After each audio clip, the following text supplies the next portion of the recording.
আসসালামু আলাইকুম। এটা সাভার এলাকার একটা সাইডের কাজ।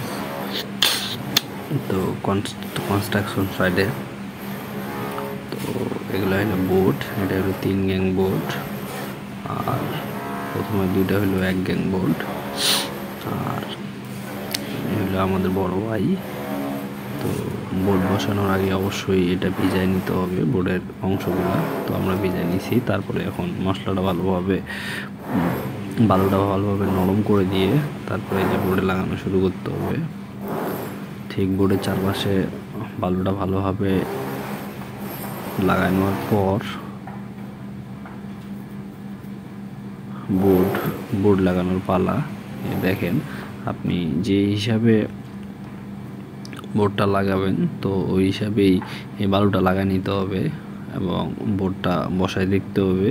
এবং মেজারমেন্ট মাপটা আছে, এই মাপটা অবশ্যই মাথায় রাখতে হবে। এই বোর্ডের মাপ ছিল আমাদের 51 ইঞ্চি। তো টাইলস 1-1.5 ইঞ্চি চলে যাওয়ার পরও 48 ইঞ্চির মতো থাকতো।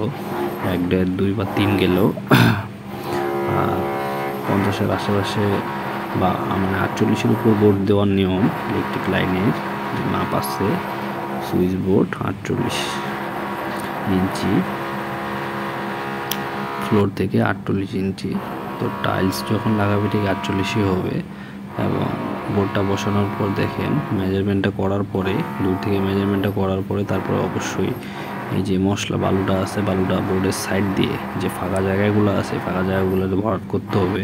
নাহলে পরবর্তীতে বোর্ডটা আশপাশের সাইডটা ফাটে যাবে এবং ওয়ালটা দপদপ করে শব্দ করবে ভিতরে ফাঁকা থাকলে। তো অবশ্যই এটা খেয়াল রাখতে হবে যে বোর্ডের চারপাশটা এবং বোর্ডটা মজবুত শক্ত করার জন্য বালুটা ঠিকভাবে খাওয়াইতে হবে। দেখেন কণি দিয়ে দেওয়ার পরও আঙুল দিয়ে চাপে দিতে হচ্ছে এবং বোর্ডটা দেখতে হচ্ছে। এই যে বোর্ডে সোজা করে দেখা শেষ, তারপরে হালকা পাতলা বালুটাকে একটু চাপ দিয়ে জায়গা মতো, ভিতরে যেন কোনো ফাঁকা না থাকে, জায়গা মতো বসানো। এবং এই যে বারবার বোর্ডটা দেখা সোজা আছে কিনা। যেহেতু আমাদের কাছে লেভেল স্কেল নাই, তো আমরা চোখের আইডিয়ায় বোর্ডগুলো লাগাই। কারণ যে কন্ট্রাক্টরে কাজ করি সেই কন্ট্রাক্টরের সব জিনিসপত্র আসলে থাকে না অনেক সময়, এবং আমাদের এক্সপিরিয়েন্স আর অভিজ্ঞতা দিয়ে কাজগুলো করতে হয়। তো ওই পাশে 3 গ্যাং বোর্ড লাগানো শেষ, 3 গ্যাং স্টিল এমকে 3 গ্যাং স্টিল বোর্ড লাগানো শেষ। এইবার হলো এমকে স্টিল 1 গ্যাং বোর্ড লাগানোর পালা। তো এখানে যে আমাদের বড় ভাই ছিল, এটা একটু তার চাহিদার থেকে বেশি গর্ত করে ফেলাইছে। আসলে এটা বোল্ট হওয়ার কথা ছিল 2 গ্যাং, কিন্তু পরবর্তীতে ডিসিশন চেঞ্জ হয়ে 1 গ্যাংয়ে চলে আসছে। তো জায়গাটা আসলে বড় দেখাচ্ছে। তো এই যে দেখেন বালুটা ভালোভাবে বসায় দেওয়ার পরে এই যে 1 গ্যাং বোর্ডটা, এটা ঠিক ওই পাশে 3 গ্যাং আর এই পাশে 1 গ্যাংয়ের এই যে দেখেন মিডিলে ফুটে করে দেওয়া হয়েছে। তো এটা পাতি থাকে, এই পাতিটা যেন এই পাশ থেকে ওই পাশে ফাঁকা থাকে। আবার এটা পরিষ্কার করে দেওয়া হয় পরবর্তীতে, একটু শুকাইলে আঙুল ঢোকাই দিয়ে পরিষ্কার করে দেওয়া হয়, যেন তার অনায়াসে এই পাশ থেকে অবশ্যই যাইতে পারে। এবং মেইন এই বোর্ডের যে কাজটা আছে, সুইচ কন্ট্রোলার সুইচগুলা এবং যেখানে যেখানে যাবে তা ওই সাইডের 3 গ্যাং হয়ে উপরে উঠবে। দেখেন 1 গ্যাংটা বসানোর পর বালু দিয়ে অবশ্যই ভালোভাবে চাপে দিতে হবে যেন কোনোভাবে নরম না থাকে। এবং শুকানোর জন্য অবশ্যই কিছু সময় দিতে হবে, যাতে যে বালুটা আমরা লাগাচ্ছি এই বালুটা শুকানোর জন্য একটু সময় পায়।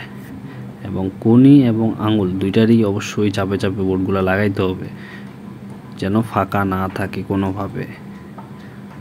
আর যেহেতু গর্তটা অনেক বড়, তো আমাদের বড় ভাই অবশ্যই ইট ব্যবহার করবে। এই যে দেখছেন ইটের টুকরা, জায়গাটা অনেক বড়।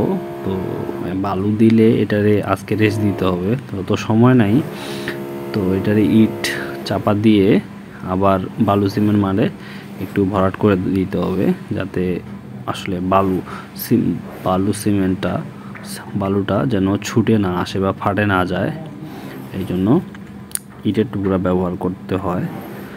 আর এই যে এটা হলো কনস্ট্রাকশন সাইডের অংশ দেখতেছেন, এটা একটু ক্লিনিক হবে, সরকারি প্রজেক্ট। এটা একটা ক্লিনিক হবে। এটা সাভারের একটা গ্রাম অঞ্চলে আর কি, গ্রাম অঞ্চলের সাইডের বিল্ডিং। এইদিকে বেশি লোকজন নাই, কিন্তু আবহাওয়াটা বা পরিবেশটা অনেক ভালো। আপনাদের একটু দেখাই আবহাওয়াটা আসলে এদিককার ঠিক কিরকম। এই দেখেন এই সাইডে শুধু গাছ আর গাছ। এই অঞ্চলে আসার পর দেখতেছি যে অনেক গাছ।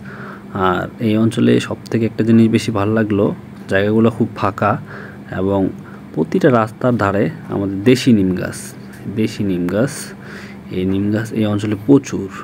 এবং এই যে দেখেন এটা একটা ছোটোখাটো ডোবা বা নালা যেটাই বলেন, তার পাশে এই যে রাস্তা